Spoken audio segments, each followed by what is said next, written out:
Shalom, selamat pagi Bapak Ibu Saudara yang dikasihi Tuhan. Pagi ini kita akan merenungkan firman Tuhan, namun sebelumnya itu mari kita berdoa.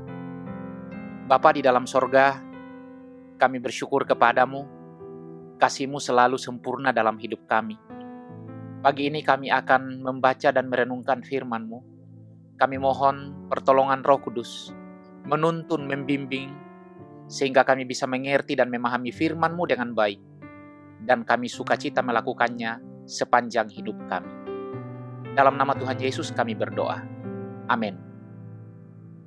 Saudara yang dikasihi Tuhan, firman Tuhan yang akan kita baca dan renungkan pagi ini dari Ester pasal 3 ayat 15. Ester pasal 3 ayat 15. Demikian firman Tuhan. Maka dengan tergesa-gesa berangkatlah seluruh pesuruh cepat itu atas perintah raja, dan undang-undang itu dikeluarkan di dalam benteng Susan. Sementara itu, raja serta Haman duduk minum-minum, tetapi kota Susan menjadi gempar. Tema renungan kita hari ini adalah menolak sukacita di atas penderitaan sesama. Saudara yang dikasihi Tuhan, 11 bulan mungkin terasa lama. Tetapi bagi Haman, waktu itu menjadi peluang emas untuk menyiapkan jaringan, mengukuhkan kuasa, dan memastikan tidak satu pun orang Yahudi luput dari ancaman. Sementara orang-orang Yahudi dicekam ketakutan, Haman dan raja duduk santai, minum anggur, seolah musibah yang akan menimpa orang lain hanyalah hiburan. Dari balik senyumnya, Haman seakan berkata, "Hari kalian sudah ditentukan." Inilah ironi hati manusia. Penderitaan sesama bisa dianggap tontonan. Menyakiti itu jahat. Tetapi bersukacita melihat orang lain terluka jauh lebih kelam. Sejarah dan keseharian membuktikan, dari ruang sidang, meja kantor, grup pertemanan, bahkan lingkar rohani, kecenderungan ini tetap ada.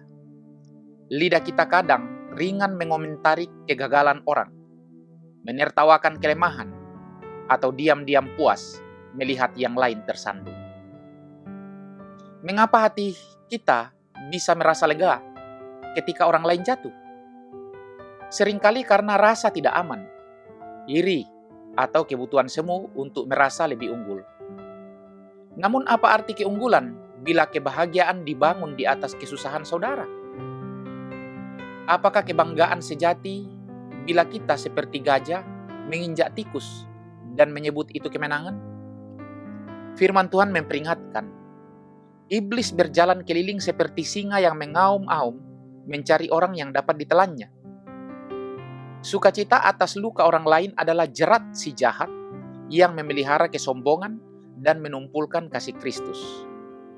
Ketika kita bergembira atas kemalangan sesama, sebenarnya kita duduk di meja yang sama dengan Haman, ikut berpesta di tengah kegelisahan kota Susan.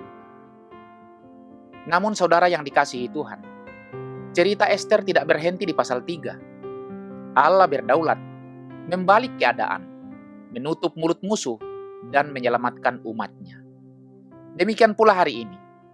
Tuhan memanggil kita menolak segala bentuk tawa di atas tangis, dan memilih menjadi penghibur, pelindung, serta pembawa damai.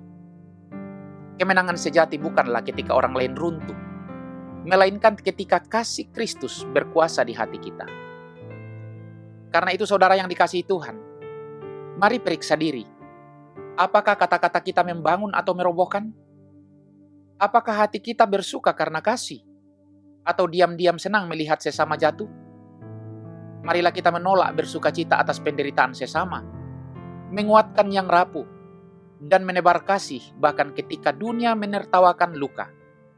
Saat kita melakukan hal itu, jerat si jahat terlepas dan kasih Kristus nyata di tengah kita. Amin. Marilah kita berdoa. Bapa di dalam sorga, kami bersyukur atas firman-Mu.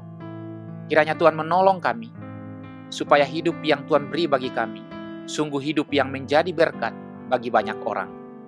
Sertailah kami sepanjang hari ini, dan dengar kami berdoa dalam nama Tuhan Yesus. Amin.